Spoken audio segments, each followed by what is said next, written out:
नमस्कार, मैं खुशी और आप देख रहे हैं आरपीएस समाचार। आइए रुक करते हैं आज की बड़ी खबर की ओर। श्री राम कथा छठवां दिवस। पैसा देखकर विवाह करने वाले जीवन भर पछताते हैं, पूज्य प्रेम भूषण जी महाराज। बारिश के दौरान भी श्री राम कथा को सुनने के लिए मैदान में रही श्रोताओं की भारी भीड़। बेटे अथवा बेटी के विवाह में अगर विशेष सावधानी नहीं रखते हैं तो जीवन भर पछताने के अलावा और कुछ नहीं मिलता है। अगर कुल की परंपरा और अपनी स्थिति को ध्यान में रखकर हम विवाह नहीं करते हैं तो अपने बेटे अथवा बेटी को कभी भी सुख नहीं दे सकते हैं। कुछ अपवादों को छोड़ दें तो बेमेल शादी का दंश पूरा परिवार झेलता है। सरस श्री राम कथा गायन के लिए अंतर्राष्ट्रीय स्तर पर विख्यात प्रेम मूर्ति पूज्य श्री प्रेम भूषण जी महाराज ने रामलीला मैदान में चल रही 9 दिवसीय श्री राम कथा के छठे दिन व्यासपीठ से कथा प्रसंग के दौरान कही। श्री राम गायन के माध्यम से भारतीय और पूरी दुनिया के सनातन समाज में अलख जगाने के लिए सुप्रसिद्ध कथावाचक प्रेम भूषण जी महाराज ने श्री राम कथा गायन के क्रम में श्री सीताराम विवाह से जुड़े प्रसंगों की चर्चा करते हुए कहा कि भगवान को तर्क से नहीं जाना जा सकता है। पूज्य महाराज श्री ने कहा कि पैसे वालों का ईमान और भगवान सब कुछ पैसा ही होता है। पैसे के आधार पर खड़ा किया गया कोई भी संबंध स्थायी नहीं हो पाता है। बेटे अथवा बेटी के विवाह के लिए अपनी कुल परंपरा को ध्यान में रखकर ही विवाह करना चाहिए। हम अगर वैष्णव हैं तो वैष्णव परिवार में विवाह करें, शैव अथवा शाक्त हैं तो भी वैसे ही परिवार में वर या वधू ढूंढने का प्रयास करें, तभी अपने पुत्र अथवा पुत्री को सुखी बना सकेंगे, उनके संसार में सुख बरसा सकेंगे। पूज्य श्री ने कहा, सनातन धर्म और परंपरा में गृहस्थ जीवन में प्रवेश करने वाले वर वधू यहीं से अपने जीवन की परमार्थ यात्रा की शुरुआत करते हैं। गृहस्थ आश्रम को सभी 4 आश्रम में श्रेष्ठतम बताया गया है। सनातन परंपरा में विवाह संस्कार को समाज का मेरुदंड बताया गया है। महाराज जी ने कहा कि निरंतर भजन में रहने वाले की कभी मृत्यु नहीं होती है। वो अपनी कीर्ति से कुल परंपरा का निर्माण करते हैं और संसार में अमर हो जाते हैं। इसलिए सामान्य व्यक्ति के लिए ये आवश्यक है कि वो अपने जीवन के सभी क्रियाओं में संयुक्त रहते हुए भजन में भी प्रवृत्त हों।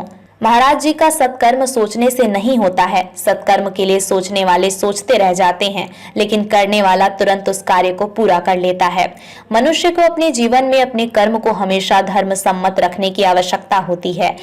जब हमारा कर्म बिगड़ता है तो फिर लाख प्रयास करने के बाद भी हमारी मति गति काल के वश में चली जाती है। पूज्य श्री ने कहा कि मनुष्य को अपने जीवन में भगवान और भागवतों के साथ नहीं उलझना चाहिए।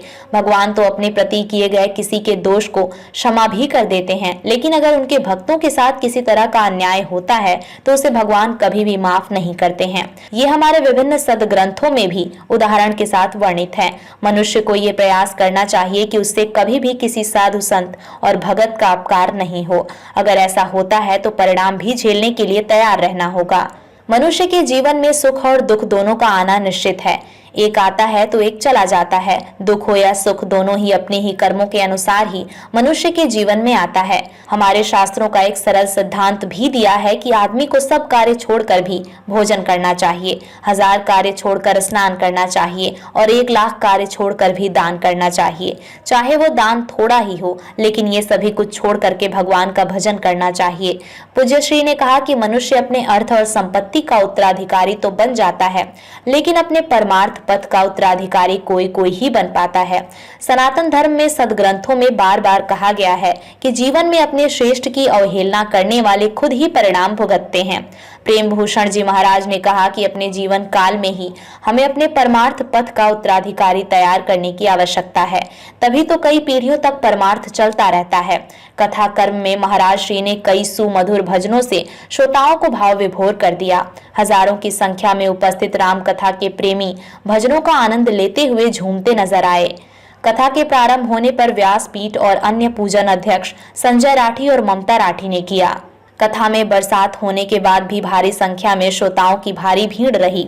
आज की कथा में महामंत्री अरविंद कुमार श्रीवास्तव कमल, संयोजक चंद्र प्रकाश अवस्थी, मुख्य सेवायत कृष्ण प्रिय मोती श्याम, महिला अध्यक्ष आरती यादव, कोषाध्यक्ष जगदीश महेश्वरी, उपाध्यक्ष प्रमोद मिश्रा, युवा अध्यक्ष ललित द्विवेदी, मीडिया समिति संयोजक मनीष सिंह सेंगर व प्रभारी प्राचीन्द्र मिश्रा, प्रबंधक संजीव गुप्ता राजा, व्यवस्थापक कौशल किशोर यादव, अजय शुक्ला, इंदु प्रकाश अवस्थी, कुसुम राठी, राजकुमार राठी, इंदु राठी, शुभम राठी, ऋषिका राठी, राजेंद्र सिंह सेंगर, सुनील मिश्रा, अनूप मिश्रा, मनोज यादव, सुशील तिवारी, पुत्तन लाल पाल, राहुल कश्यप, मंजू अवस्थी, शालिनी श्रीवास्तव आदि ने आरती कर आशीर्वाद प्राप्त किया।